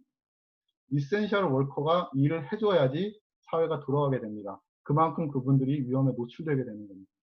그러니까 코비드 이후의 세상에 대해서 우리가 생각을 하게 될 때 어떤 직업과 사회와 경제를 보게 될 때 우리는 그것이 갖고 있는 얼마나 돈을 많이 벌 것인가, 얼마나 안전할 것인가, 정말 중요한 요소겠죠. 되도록이면 우리도 그런 삶을 살고 싶고 우리 자녀에게도 그런 삶이 주어지기를 바라고요. 하지만 그 이면에 그만큼의 희생을 누구에게 강요하고 있지 않는가라는 생각을 저는 해봐야 된다고 생각을 합니다. 그것이 우리가 코비드 19을 생각할 때 잊지 말아야 되는 것 같습니다. 그래서 그렇다면 그리스도인으로서 우리는 무엇을 해야 하나? 이런 여러 가지 변화를 보고 여러 가지 변화를 예측하면서 그럼 우리는 뭘 해야 하죠? 사실 이게 목사님께서 가장 많이 드시는 질문이죠. 목사님 설교를 하신 다음에 예수 그리스도를 열심히 얘기하고 나시면 어떤 분들이 와서 그럼 우린 뭘 해야 하죠? 목사님 항상 그걸 안타까워하시잖아요. 저도 그러면 우린 뭘 해야 되나는데 질문이 있었습니다. 근데 사실 우리는 무엇을 해야 되는가에 대한 질문을 써준 글들은 없더라고요. 앞으로 어떻게 될 것일 거다라는 예측을 한 글은 많은데. 근데 이제 다행히 이런 좋은 기회를 맞아서 참 그리스도인으로서 교회 공동체에서 우리는 무엇을 해야 하는가에 대해서 제가 고민을 하다가 제가 뭐 스스로 답을 찾거나 아니면 그 답을 기반으로 여러분들께 무엇을 말씀드릴 깜냥은 안 되고 그런 의미에서 제가 읽었을 때 되게 마음에 와닿았던 한 글을 좀 소개를 해드리고 싶어서 이 마지막 섹션을 넣었습니다. 사실 이 글은 뉴스엠이라는 어떤 좀 진보적인 기독교 사이트에 조동성 교수님이라는 분, 조직신학을 가르치신 분이라요. 이분이 올리신 건데 코로나 19 사태에 어거스틴 라파다라고 해서 아시죠? 그 어거스틴이 다른 발음은 뭐죠? 제가 갑자기 헷갈리는데. 우리 초기 교부 중에 한 분이었던 그분이 쓰신 이 시리 오브 갓, 하나님의 도성이라는 책이 있습니다. 저도 이 글 때문에 이제 이 책을 사게 돼서 되게 두꺼워요. 읽어봐야 되는데 지금 엄두를 못 내고 있는데 사실 이 책이 쓰여진 배경은 어거스틴이 시리 오브 갓을 쓰는 배경은 로마 시대에 고투족의 침입을 해서 로마 전체가 국가적인 위기에 빠졌을 때입니다. 지금 코로나에 의해서 미국이 국가적인 위기에 빠졌을 때와 비슷한 상황인 거죠. 전 나라가 두려워하고 걱정을 하고 그런 와중에 그리스도인에 대한 어떤 비판과 핍박이 일어났다고 합니다. 어, 전례로부터 믿었던 그런 신들을 버리고 그리스도교로 갈아탔기 때문에 이런 재앙이 닥친 것이다. 내지는 그리스도교, 그러니까 하나님께서 우리를 지켜주시는데 왜 이런 재앙이 우리에게 닥쳐야 하는가? 사실 우리가 갖는 질문인 거죠. 하나님께서 우리를 지켜주시는데 우리 하나님의 백성인데 왜 이런 어려움들이 우리에게 닥쳐야 하는가? 왜 우리는 똑같이 세상 사람들과 같이 핍박을 받아야 하는가? 하나님은 어디 계신가 하는 질문들. 그 질문에 대해서 어거스틴이 사실 답을 한 책이라고 이분이 소개를 하고 있습니다. 그래서 어거스틴의 이 책을 통해서 5가지 질문에 대한 답을 국가적 위기 상황, 우리 삶에 닥친 위기 상황에 대해서 얘기를 하고 있습니다. 첫 번째 질문이 어떻게 이런 재앙이, 어떻게 이런 코비드 19이 신자와 불신자 모두에게 임할 수 있는가? 우리는 하나님의 백성이면 우리는 특별하게 보호받아야 하는가, 하지 않는가라는 질문에 대한 답을 합니다. 여러분께서 보시면 알겠지만 어거스틴은 고난이 신자와 불신자들 모두에게 임한다고 해서 우리가 똑같은 사람은 아니라 그렇게 답을 합니다. 오히려 중요한 것은 이런 고난이 닥쳤을 때 차이는 그들이 받는 고난의 종류가 아니고 고난을 받는 사람이 어떤 태도를 보이는가에서 나타난다라고 답을 합니다. 두 번째로 그렇다면 이런 고난 속에서 성도가 하나님의 백성이 자신이 갖고 있던 것을 잃어버린 것이 정당한가? 우리의 재산, 직장을 잃어버려서 우리의 재산, 또는 병에 걸려서 우리의 생명, 아니면 건강 잃어버린 것이 정당한가? 하나님께서는 왜 우리를 보호하시지 않는가? 라는 질문을 하는 사람들 앞에서 어거스틴은 이렇게 대답을 합니다. 성도가 세상의 재난 속에서 모든 것을 잃었다고 말하는 것이 정말 합당한 것인가? 집과 재산과 토지를 빼앗겨도 하나님 보시기에 부요한 것들인 믿음과 경건이 어떻게 상실될 수 있는가? 그리스도의 참된 부는 자족하는 경건한 마음이요 하나님의 뜻 자체이다. 이렇게 대답을 하게 됩니다. 세 번째 질문은 그렇다면 우리는 이 전염병 앞에서 현재 죽음의 공포에 시달리고 있는가? 하나님께서 세상을 통치하시고 하나님의 통제를 벗어나서 발생한 일이 없다면 우리가 정말 두려워할 것은 죽는 것이 아니라 죽을 때 어디로 갈 것인가 하는 것이다. 라는 것이 이분의 대답입니다. 그러면 그리스도인도 이런 역사적 재난 가운데서 회개해야 하는가? 우리는 사실 우리가 짓지 않은 죄로 인해서 어려움을 당하는 것에 있어서 억울한 마음을 많이 갖습니다. 근데 어거스틴은 한 가지 포인트를 특별히 지적하는 것 같아요. 그리스도인은 파수꾼으로서 평소에 불신자들과 동료 그리스도인들의 죄를 책망하지 않으면 그것이 죄다라고 이렇게 지적을 한다고 합니다. 특별히 그리스도인들이 불신자만큼 죄를 지어서 이 재단 가운데서 회개하는 것이 아니고 그 지역에서 함께 죄를 짓기 때문에 그 죄를 바꾸고 변화시키는 노력하지 않기 때문에 책망하는 선지자 역할을 하지 않기 때문에 우리가 회개해야 한다라고 얘기를 합니다. 그렇다면 하나님은 이런 재난, 이런 악, 이런 고통을 왜 허용하시는가? 사실은 악으로 인해서 하나님을 원망하고 하나님께 핑계를 대는 것은 어리석은 것입니다. 왜냐하면 하나님께서 세상을 찬란하게 창조하셨고 이 세상의 악은 천사와 인간의 자유의지가 왜곡돼서 생겨난 것이기 때문이다 라고 어거스틴이 설명합니다. 악을 허용하시는 것은 하나님께서 악을 통제하시고 심판하는 과정에서 충분히 선을 끌어낼 수 있기 때문이다 라고 설명합니다. 저는 사실 이 글을 읽으면서 이것이 앞으로 올 코로나 바이러스 이후의 사태에 저에게 무엇을 행동을 해야 한다 어떤 지침을 가르치는 것은 아니지만 이 와중에 이 가운데를 지나며 또는 이 재난을 지난 후에 이것을 돌아보고 앞을 내다보면서 제가 가져야 할 어떤 마음가짐, 그리스도인으로서의 자세에 대해서 정말 좋은 메시지를 던지고 있다고 생각이 되었기 때문에 여러분들과 이 얘기를 나누고 싶었습니다. 감사합니다. 제가 준비한 건 여기까지입니다. 딱 1시간 했네요. 혹시 뭐 함께 나누고 싶으신 말씀 있으면 함께 나누었으면 좋겠습니다. 다 업로드하시고.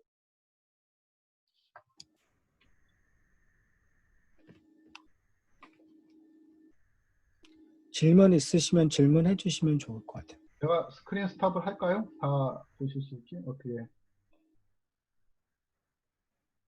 그래도 괜찮으시겠죠?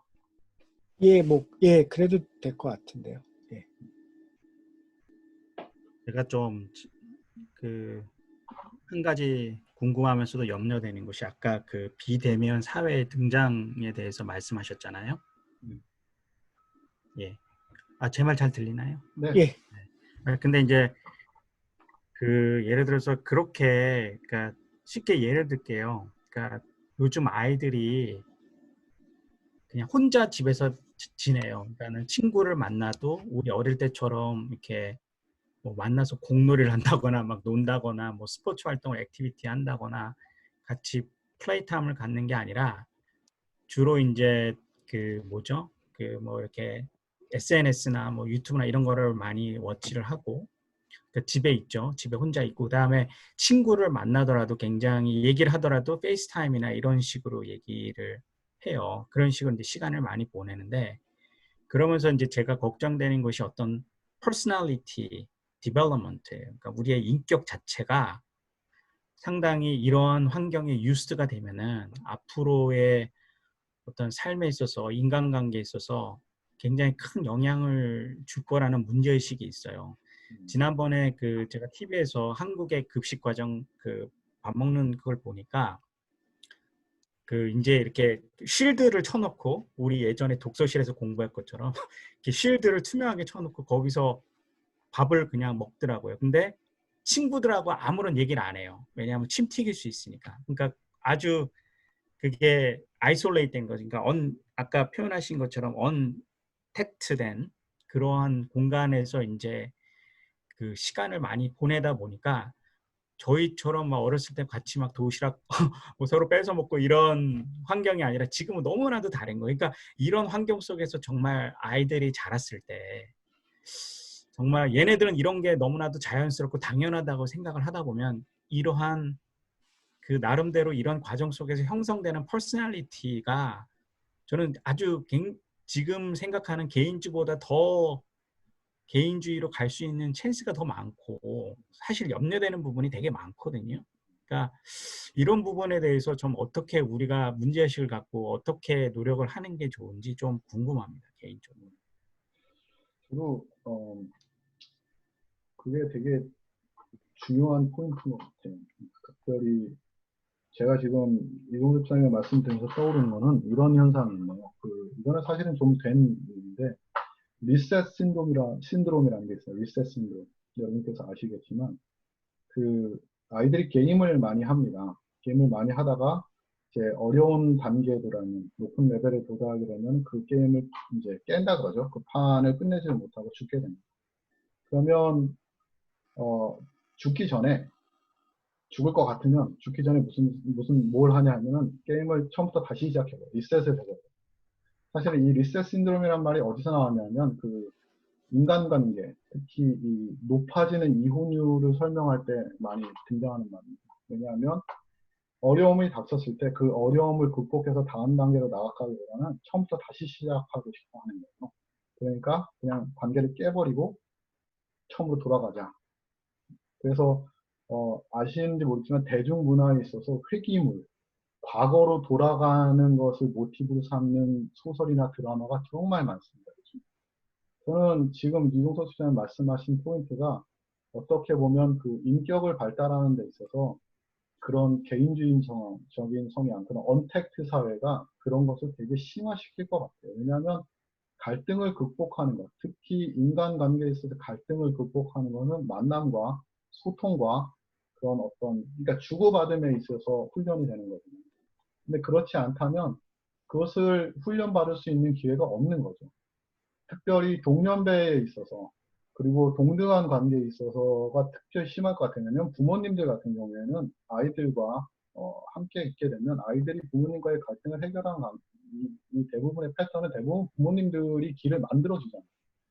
근데 동년배나 동등한 관계, 직장이나 뭐 친구나 아니면 연인이나 부부나 동등한 관계에 있어서는 그것을 훈련받아 오지 않으면 사실은 되게 어려운 것 같습니다. 비대면사의 가장 위험 요소 중에 하나가 그런 것 같아요. 우리가 인간으로서 갖고 있는 정체성을 정말 아이솔레이트해서 내가 하고 싶은 것, 내가 만족시키고 싶은 욕구에만 둘 수밖에 없게 만드는 그런 사회. 그것이 이제 비대면사의 위험성인 거죠.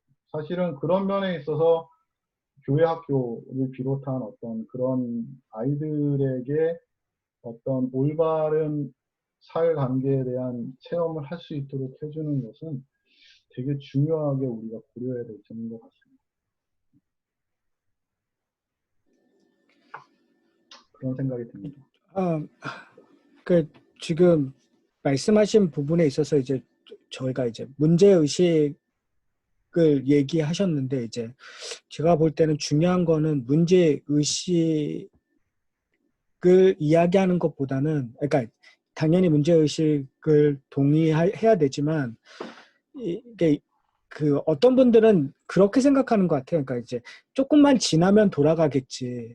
예, 그러니까 조금만 지나면 그냥 우리 원상태로 돌아갈 거야라고 하니까 사실은 그냥 우리 문제 의식만 갖고 그냥 얘기만 되어주면 되겠지 정도로 끝나는 케이스들이 많은 것 같아요. 근데 이제 제가 이렇게 보니까 그러니까 저희 부모님 제너레이션이 지났던 문화라는 개념, 그러니까 이제 그것이 이제 친구를 사귀는 거라든지 그런 역사나 그 사회적인 그 반응과 저희가 자랐을 때의 문화적인 것과 다 틀리잖아요.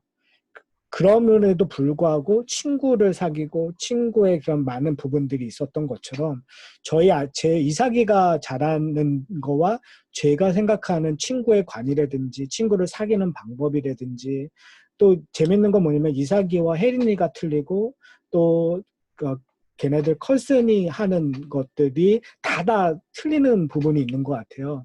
이제 저희들이 고민해야 될 지점은 우리가 아닌, 그러니까 이제 뭐 우리들이라면 지금 우리가 갖고 있는 인식하고 우리가 쌓아놓은 관계 속에서 앞에를 어떻게 해야 되는 부분이 좀 다른 것 같고요.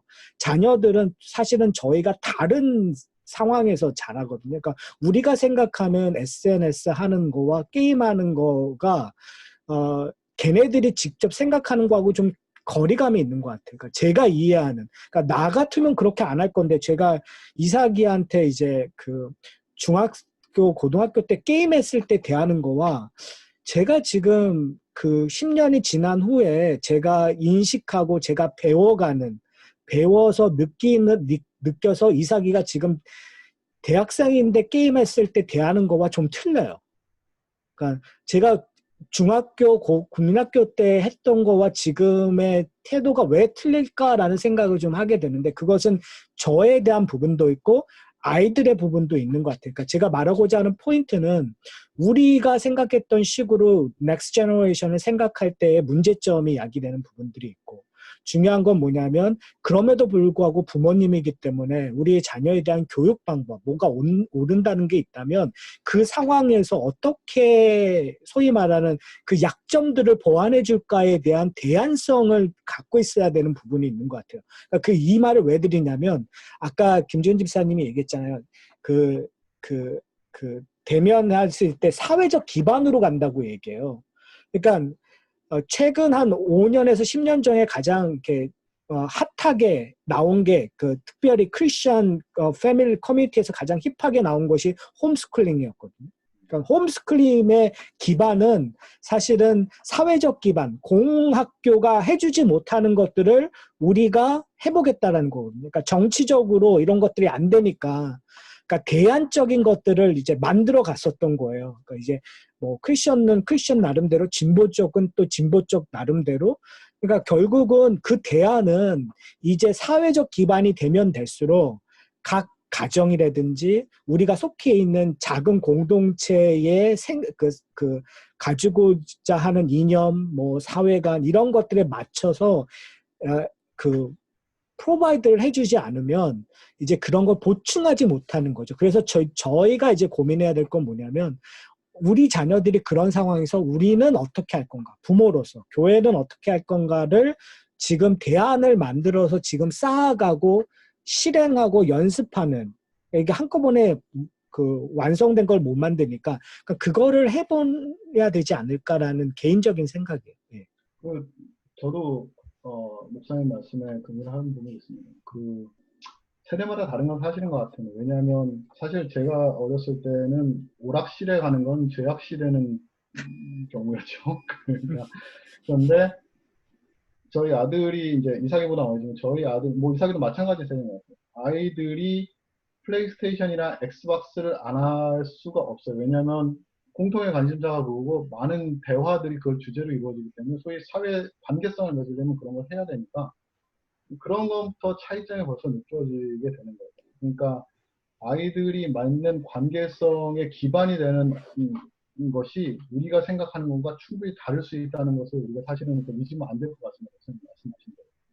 그런 면에서 저는 뭐 이제 그것만 충분히 동의를 하고요. 그런데 사실 홈스쿨링 같은 경우에도 목사님께서 말씀하신 것처럼 그렇게 핫하고 일어났지만 거기서 또 한계를 느껴서 조금 더 진보된 형식으로 나타나는 것이 뭐냐면 그런 홈스쿨링을 하는 분들이 엮어서 다시 커뮤니티 활동을 한다는 것입니다. 왜냐하면 그 집에서 교육받은 걸로 해서 충분히 얻을 수 있는 장점이 어떤 좀 더 큰 단위의 사회에서 얻을 수 있는 장점을 놓치고 있는 점이 있기 때문에 그런 것들을 추구하는 면이 있는 것도 사실입니다. 저는 뭐 거창하게 뭐 사회적인 것을 얘기할 수는 그런 능력은 없지만 우리 교회 같은 경우에는 이런 생각을 좀 해봤으면 좋겠습니다. 그러니까 사회성이라는 것이 어떤 그 관계성을 맺는다는 것이 또 아까 제가 말씀드린 갈등을 극복한다는 것이 그런 것이 이제 그 관계를 밀접하게 맺는 것도 관련이 있지만 그 근본이 되는 것 중에 하나는 뭐냐면은 다른 사람이 나와 다르다, 차이가 있다, 다르게 생각할 수 있다는 것을 인식해주는 면도 되게 중요한 거. 그런 것이 이제 홈스쿨링이나 아니면 가족 단위에서 나오는 어떤 그런 거에서 한계거든요. 되게 동질화되어 있습니다. 저는 뭐 특히 우리 교회도 한인교회고 아이들이 또 비슷한 환경에서 비슷한 친구들하고 자라는 면들이 있으니까 특히 요즘 같은 어떤 사회적 물결을 보게 되면 좀 아웃리치할 기회를 우리가 좀 추구해 보는 것도 의미가 있지 않은가라는 생각이 들게 됩니다. 그러니까 사회에 정말 얼마나 다양한 사람들이 살고 있고 얼마나 다른 환경에서 얼마나 다른 생각을 갖고 있는지를 이거는 사실 뭐 아이들뿐만 아니고 우리 교회에도 해당되는 것 같아요. 그러니까 성인 그룹, 이 어덜트 컨그리게이션도 사실 한인교회라는 것을 우리는 정말 행복하고 잘 있지만 우리가 하나님의 공동체로서 선한 영향력을 미친다라고 생각을 하게 되면 우리의 주변을 둘러싸고 있는 사람들이 어떻게 하고 있는가에서 이게 커뮤니케이션이 있다면 어려운 것 같아요. 그러니까 목사님께서 지적하신 그런 부분은 정말 우리가 좀 계속 생각을 해봐야 되지 않을까, 그리고 좀 노력을 해봐야 되지 않을까 싶습니다.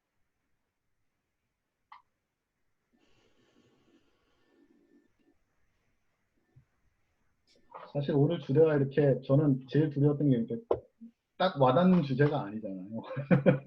교육은 아이들 가진 부모님들 정말 열심히 들으셨을 테고 지난주는 뭐 따로 설명할 필요가 없을 정도로 이제 정말 뭐 이동수 집사님이 설명도 잘해주셨지만 여러분들 관심을 많이 가져주셨고 다음 주 목사님이 하실 주제는 정말 우리가 앞으로 예배 어떻게 할 것인가 정말 모두 다 마음속에 이제 걱정과 어떤 염려를 가지고 있는 주제인 것 같아요.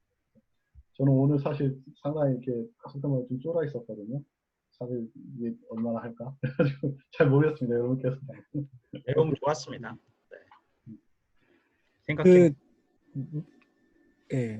그 질문을 하면, 그러니까 이제 소위 말해서 이제 사실은 또 이제 또 하나의 영역이 저희가 이제 여기도 이제 사업을 하시는 분들 계시고 직장 생활 하시는 분들 계시고 직장이라는 개념이 있잖아요. 그러니까 이제 저희가 이제 이 지점을 지나면서 어떻게 변할까? 그러니까 뭐 여기 와 계시는 분들 가운데서 뭐 자택근무를 하고 있는 우리 지은자매도 같은 경우 또 여러 가지 환경적인 변화가 있을 거고 조경혜 집사님 같은 경우도 이제 가게를 하니까 좀 또 그 가게로서의 그런 변화라든지, 그러니까 정재현 집사님 같은 경우는 이제 비즈니스 그 세일스 같은 걸 하시잖아요.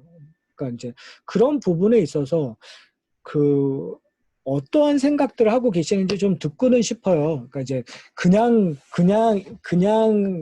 내가 갖고 있는 직업군이라든지 아니면 내가 하고 있는 비즈니스가 그냥 이대로 갈 거라고 생각하시는지 아니면 변할 것 같은데 어떤 면이 변할 건지 라는 것들에 대해서 좀 생각을 하고 계시는지 하신다면 어떻게 좀 생각을 하고 계시는지 아까 김준 집사님이 얘기했던 그 비대면의 사회가 그리고 직업군이 그렇게 변한다면 사실은 뭐 우리 자녀가 그런 직업을 가졌으면 좋겠다라는 것도 있지만 사실은 우리가 지금 직장 돈을 벌고 있는 곳이 그곳이잖아요. 그런 곳에서 어떠한 마음으로 아니면 내가 이거를 해야 되는지 좀 혹시 얘기를 나누어 주실 수 있나요?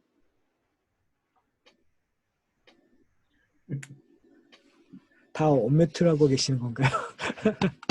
문제를 제가 한 말씀 뭐 예. 여쭤볼게요. 예, 다른 게 아니고 이제 제 문제보다 이제 앞으로는 자녀 문제가 더 걱정일 것 같은데 이제 제일 위험군에 그런 속하는 게 이제 병원 근무하는 사람들 있잖아요.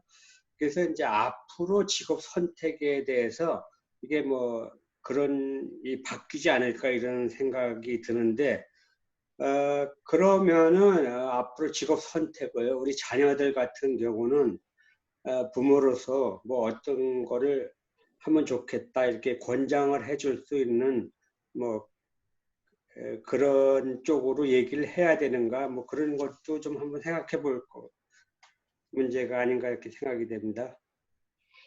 글쎄요, 뭐 저는 발표자니까 제가 답을 드려야 할 것 같긴 한데 오늘 데이터에 의하면 CEO가 가장 좋은 거 아니야? 그렇죠. CEO는 이제 그렇죠. CEO가 좋죠. CEO를 하실 수 있는. 근데 처음부터 사실은 CEO 할 수 없잖아요. 네, 그렇죠. 근데 CEO를 하는 많은 분들이 사실 그 MBA 학위 갖고 계시잖아요. 근데 제가 재밌는 기사를 읽었습니다. MBA 그 학교, MBA 스쿨의 등록률이 매년 점점 낮아지고 있답니다. 이렇게. 왜 그러냐 했더니 사실 지금 1990년대, 2000년대의 MBA 교육의 주된 포인트가 뭐냐면 문제를 해결하는 능력이었대요. 그러니까 어떤 문제가 닥쳤을 때 그 문제를 해결하는 능력. 그러니까 그렇게 해결받은 사람들이 이제 CEO로 나가고 그렇게 되는 건데 이분도 미래학자였는데 이분의 말씀은 앞으로 중요한 능력은 문제를 해결하는 능력이 아니고 문제를 찾아내는 능력이에요. 왜냐하면 우리는 정말 인류 역사에 유례가 없을 정도로 풍족한 시대에 살고 있어요. 특별히 미국만 생각을 하면. 모든 것이 있어서 사실은 경제적으로 생각하면 여기서 여러분들께서 또 뭔가를 이윤을 창출해낼 만한 뭔가를 만들어야 되면 그 되게 어렵게 생각되잖아요. 뭘 해야 돈을 벌까? 되게 어려운 질문이죠. 그러면 지금까지는 문제가 있었던 데서 그 문제를 해결하면서 돈을 벌었으면 앞으로는 문제가 무엇인가를 찾아내서 그 문제를 기반으로 돈을 버는 것이 나갈 방향이랍니다. 그래서 문제를 잘 찾아내는 자녀를 만드시면 될 것 같긴 한데 저는 이렇게 생각합니다. 그러니까 어떤 직업군을 갖느냐는 사실은 전적으로 본인의 선택이죠. 본인이 즐거워하는 걸 하는 건데 의미를 찾을 수 있으면 좋을 것 같아요. 부모된 입장에서야 물론 안정적이고 안전한 직업을 자녀가 갖는 것을 가장 바람직하게 생각을 하겠죠. 저는 뭐 농담 삼아서 우리 병현 형들한테 난 요즘에 철형이 세상에서 제일 부러워했거든요. 아무래도 안 가도 되고 뭐, 짱이지, 짱. 선생님이시잖아요. 그런데 어, 아, 그런 면에서 본인이 자기의 삶에 어떤 의미를 갖고 있는가 좀 찾아야 될 것 같아요. 저희 와이프는 위험한 간호사 직업을 하지만 저는 나름 되게 자랑스러워요. 열심히 하고 그리고 또 그걸로 인해서 다른 사람에게 헌신할 수 있고 뭐 그러니까요. 본인은 어떻게 생각할지 모르겠지만 그러니까 어, 그러니까 저울질을 좀 해야 될 것 같아요. 그러니까 뭐 능력이 있어서 정말 내가 저게 좋겠어 하고 뭐 그러니까 그럼 좋겠지만 그게 아니라면 내가 가치를 어디에 둘 것인가 그러니까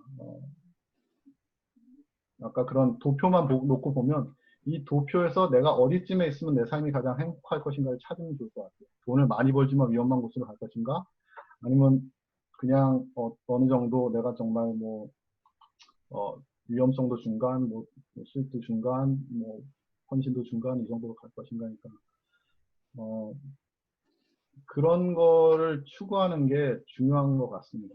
저는 개인적으로 제 직업에 되게 만족을 합니다. 돈을 많이 못 벌긴 하지만 왜냐하면 제가 재밌어 하는 걸 하거든요. 그러니까 그런 면에 있어서는 만족을 하긴 하는데 그러니까 뭐 제 자식 같은 경우 제이든이나 엘라 같은 경우에를 제가 굳이 말씀을 드리자면 그런 것 같아요. 그냥 재밌는 걸 찾으면 아직까지 미국 사회는 그걸 열심히 하면 먹고 살 수는 있는 것 같아요. 열심히 하는 그거를. 그래서 그러면 그 직업이 좀 위험하더라도 지금은 전염병이라서 위험하지만 사실 미국에서 제일 위험한 직업은 그 벌목군이었거든요. 엑스맨. 그리고 그 다음에 뭐 폴리스맨 이런 분들이 되게 위험하고요. 지금은 폴리스들이 뭐 블레임을 많이 받지만 저는 폴리스들이 되게 중요한 역할을 사회에서 감당한다고 생각하면 감사하는 마음이 사실 많이 있습니다. 그러니까 그거는 사회 환경에 따라서 언제든지 변할 수 있는 것 같아요. 그 위험 요소는. 하지만 본인이 거기서 가치를 찾을 수 있으면 거기서 그런 위험 요소를 충분히 감내하고 행복해질 수 있지 않을까 하는 생각을 하게 됩니다. 죄송합니다. 되게 좀 막연한 답을 드린 것 같아서. 제가 하나만 더 보태면 사실은 이거는 그 첫 번째, 두 번째 시간에서 약간씩 그 보태신 말들이에요. 그러니까 무슨 말이냐면 지금은 우리의 자녀의 직업에 대한 얘기를 하지만 직업을 선택하는 건 사실은 교육을 통해서 선택하는 거거든요. 그러니까 자녀가 내가 여러 가지의 그 교육을 통해서 근데 이제 이 교육이 지금 기존에 있는 교육 시스템이 많이 변할 거라는 예측들을 많이 해요. 그러니까 이제 우리 그 최철 간사님이 강의를 하면서 자기는 자녀가 있으면은 중학교까지만 공학교를 보내고 고등학교 때서부터는 그냥 하고 싶은 거 하게끔 하는 그 약간 좀 다른 시스템에 근데 이제 사실 대학교가 사실 그런 것들을 하는 대학교들이 이제 생기기 시작했고 이제 그런 것들을 강조하거든요. 근데 이제 지금 이런 시대가 되면 그런 것들을 특화시키는, 그러니까 이제 자기가 하고 싶은 일들을 발견하는 과정과 그 좋아했던 걸 특화시키는 쪽으로 많이 될 것 같아요. 그러니까 그렇게 유도하는 것이, 그러니까 우리 한국 부모님들은 공부 잘하면 무조건 가는 대학교, 그리고 거기에서 나오면 어떤 직업이 되는 거에만 인식을 하고 있는데 그러면 사실은 아이들한테는 선택의 기회가 없잖아요. 그러니까 뭘 좋아하는지도 모르고 그냥 공부만 잘하다가 가야 되는 대학교 가서 그냥 맞춰서 직업을 하는 그랬을 경우에 사실은 김지일사님이 얘기했던 것처럼 사회에 대한 고민이라든지 내가 사회에 기여하고 이바지하고 그런 공익적인 부분을 전혀 생각하지 않고 그냥 돈만 쫓아가는 만몬을 좋아하는 그렇게 돼버리는 케이스가 되니까 제 생각에는 그런 직업을 선택하기 전에 이미 그런 교육이나 이런 부분들이 바뀔 테니까 그런 가운데서 좀 잘 가이드라인을 주시는 게 되게 중요한 포인트인 것 같아요.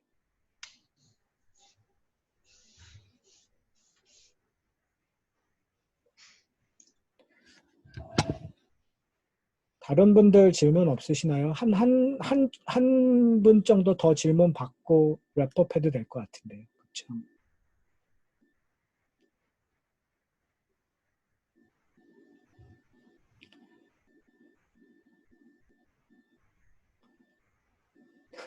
지금 자매가 카메라 킨 게 얘기하려고 켰던 거 아니에요? 그러니까요. 뮤트를 꺼주세요. 아, 태메이도 있네. 아들이 제가 애들이 자꾸 끄고 있어요. 막 이상한 애들이야. 아, 오케이. 질문 없어요? 방금 목사님이 말씀하신 게 사실 저는 이 날마다의 생활 속에서 느끼는 것 중에 하나예요. 왜냐하면 제가 이제 홉킨스의 이제 의대에 있고 이제 실험실에 있으니까 홉킨스나 메릴랜드 학생들, 이 언더그레이드 학생들, 대학생들이 많이 옵니다. 매 학기에 한 실험실당 1,000명씩은 계속 오는데 상당히 많은 아이들이 한국 애들하고 중국 학생들이에요. 근데 정말 예외 없이 전부 다 의사가 되려고 왔어요. 그래서 그것을 위해서 그 경력을 쌓기 위해서 실험실에 들어오고 추천서를 위해서 실험실에 들어오고. 근데 좀 어떤 병원에 되게 안타까운 면들이 있어요. 그러니까 예를 들어서 저희 옆 실험실에 이제 케빈이라는 중국 친구는 정말 그리고 내가 너무 스윗하고 그래서 연구를 되게 잘해요. 이게 학부생인데도 대학원생들만큼 잘해서 그 옆 실험실 교수님이 너는 좀 이걸 해보는 게 좋지 않겠냐라고 얘기를 했는데 그 친구가 그랬어요. 그러니까 우리 엄마 아빠가 중국 사람 식당을 하는데 우리 가족 안에서 의사가 나오는 게 꿈이다. 그래서 나는 의사를 해야 한다. 그러니까 이게 이분은 이제 교수님 미국 분이죠. 미국 여자분인데 그러니까 이러는 거. Why? That's your family's dream, not your dream. Why?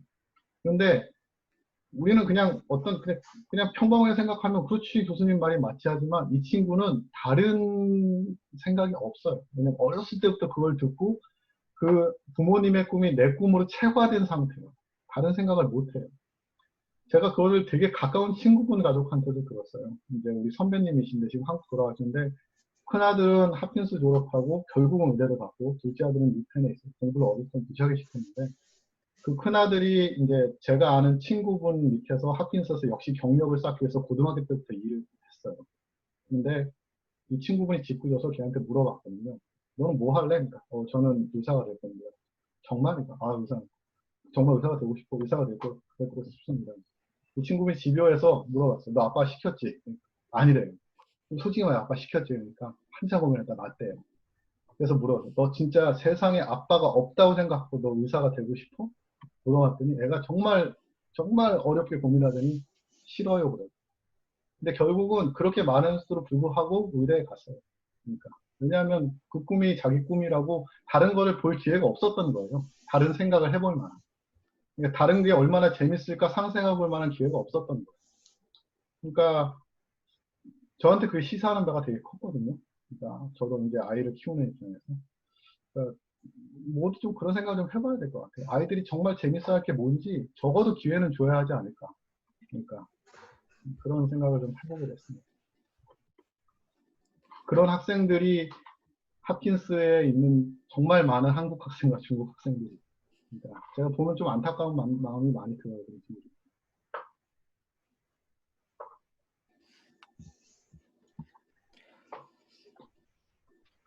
저는 질문 없으시나요? 네. 형수님에서 지금 예. 한 가지 좀 짚어보고 싶은 것들이 있는데 사실 개인도 어려움이 부딪히면 그 순간에 되게 약점들이 많이 드러나고 이렇게 드러나는 게 많잖아요. 근데 코비드 19도 그런 것 같아요. 그 아까 발표하신 거에 쭉 보면은 국가별로 이제 어떤 점이 취약했는지가 이제 나오잖아요.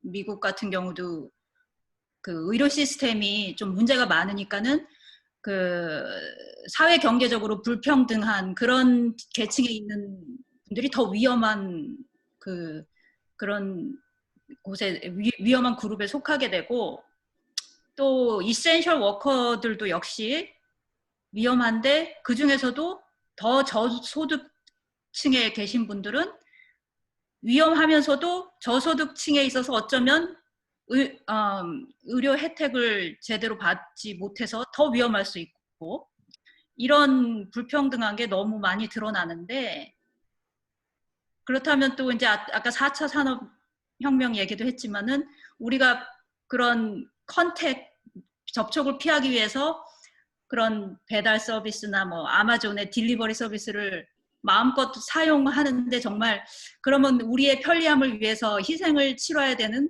그런 그 분들 이런 것들을 다 생각할 때 우리가 어떤 정말 믿는 우리로서는 예수님은 내 이웃을 너 자신처럼 하라고 말씀하셨을 때 우리는 어떤 생각과 어떤 행동을 취할 것인지 좀 생각을 해봐야 될 것 같고요.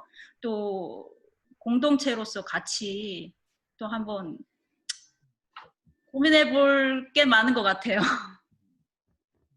네. 내 생각이었습니다. 네, 정말 그런 것 같아요. 지금 저는 그래서 실행으로는 못 옮겼는데 저희는 목요일에 이제 트래시 가지러 오시는데 그 분들한테 감사하다고 편지를 한번 써볼까라는 생각만 좀 했었습니다.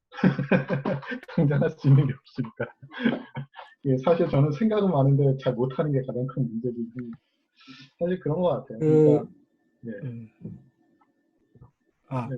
이모님 사님 얘기한 부분이 상당히 이제 저희가 고민해야 될 지점인 것 같아요. 그러니까 무슨 말이냐면 지금 우리가 할 게 없는 것처럼 보이지만 또 의외로 할 게 많거든요. 그러니까 김준일 사님이 한번 서제션에서 2050 인류 지구의 뭐 패망의 날인가 뭔가라는 책을 이제 읽기를 시작했는데 이제 그 팬데믹 이후에 저희가 이제 관심을 가져야 되는 또 하나의 필드가 생태학이에요.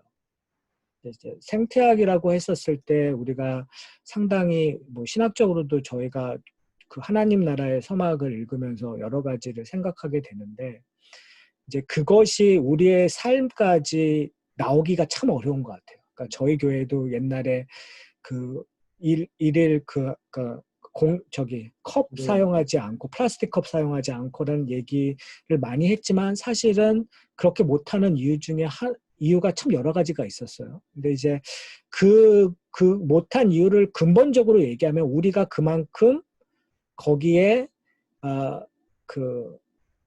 그게 없는 거죠. 열정이 없는 거죠. 근데 이 팬데믹을 지나가면서 저희가 다시 한번 뭐 이게 리셋 말이 좀 아까 리셋 얘기가 나왔지만 다시 한번 우리가 좀 고민을 해서 그리스도인으로서 실질적으로 할 수 있는 일이 무엇인가에 대한 고민들은 좀 해야 되는 것 같아요. 그러니까 별거 아니라고 생각했던 것들이 사실은 이런 바이러스라든지 지구 온난화에 이렇게 오픈해 버리잖아요. 그러니까 이제 그런 부분에 있어서 사회학적으로 그리고 이제 이런 비대면이 되면서 더 어려워지는 사람들한테 우리는 어떻게 할 것인가. 그러니까 그것을 뭐 정치적으로 투표로 아니면은 우리가 그런 일들을 어떻게 할 것인가.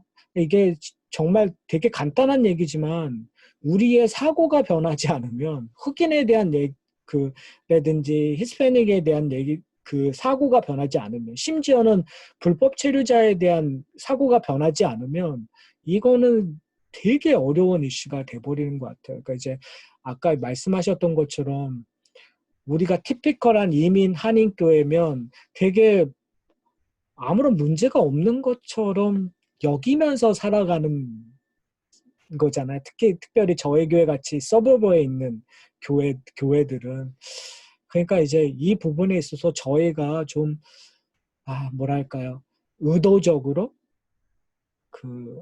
우리를 좀 이렇게 각도를 변하지 않으면 그러면 참 어려운 다시 그냥 우리가 갖고 있는 거를 편화해야 하고 우리가 갖고 있는 것이 사실 기득권이라는 걸 전혀 생각하지 않지만 사실은 기득권적인 행동이나 영향력을 미칠 수 있다라는 게 사실은 우리로 하여금 생각하는 바가 참 많은 것 같아요.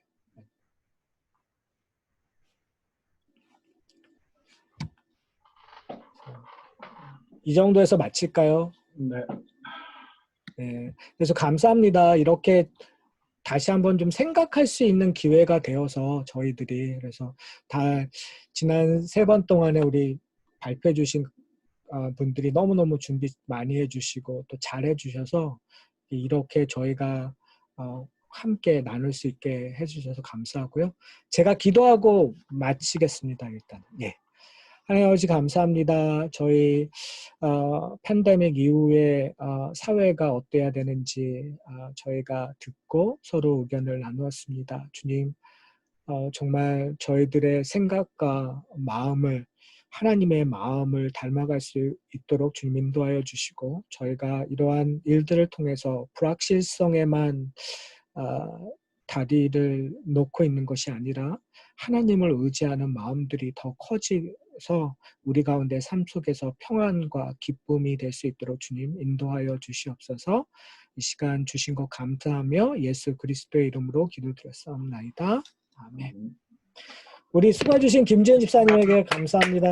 감사합니다. 수고 많이 하셨습니다. 오늘 수고하셨습니다.